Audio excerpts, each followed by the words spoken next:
Hello, in typical Sun fashion, we have a headline: "Furious, humiliated passengers could be weighed before boarding flights, so airlines can cut fuel costs."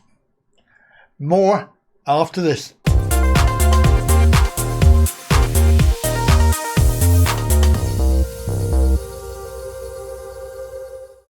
Hello, good day to you, and welcome to Talkin Really.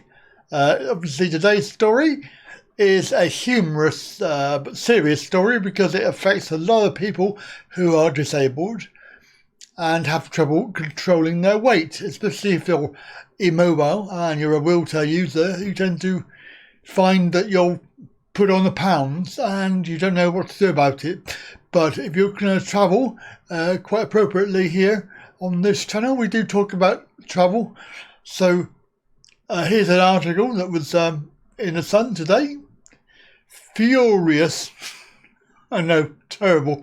I don't know who thinks these up, but they are typical Sun headlines. But furious, humiliated passengers could be weighed before boarding to work out, well, they reckon it's to work out how much fuel they need to use in a flight. But I think it's more about that they could be trying to charge people more money.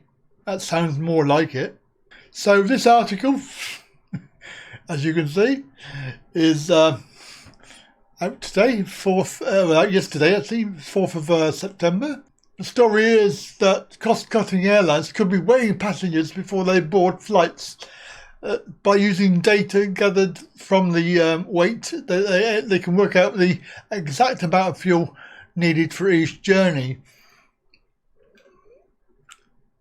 Fuel obviously is very expensive and obviously is very heavy. So the heavier the load, the more fuel is needed, and the allegedly the higher the carbon emissions that are given out.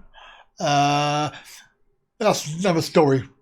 Currently, airlines estimate using inexact science based on the gender ratio of passengers. And many allow 88 kilos for men and 70 kilos for women, and 35 kilos for children.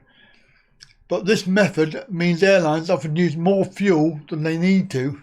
Obviously, there's a proposal that they can get more accurate figures. So with exact weights, the total savings on fuel could be as much as £750 million worldwide. Talks are currently underway between the firm doing the assessments and several long-haul airlines over implementing the system.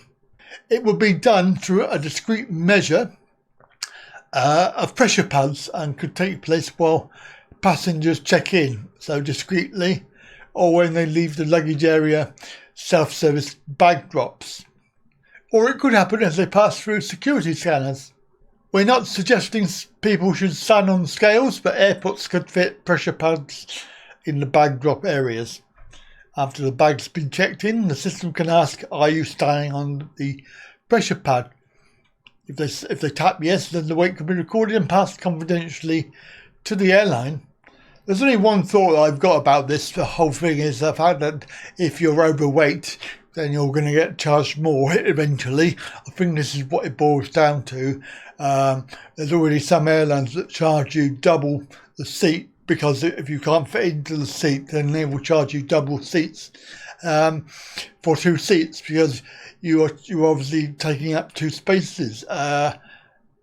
And sometimes as a result of not your own fault, overweightness, if that's a real word, overweightness is something that medically could be seen as a disability. And are these airlines actually discriminating against disabled people? Very, very dodgy. And I think that this whole thing is being introduced in by way of the back door, so that they're just saying it's for everybody, but in actual fact what they're concentrating on is the people that are suffering from being overweight. Anyway, we'll wait and see. It's a story that's out now and is relevant, so watch this space.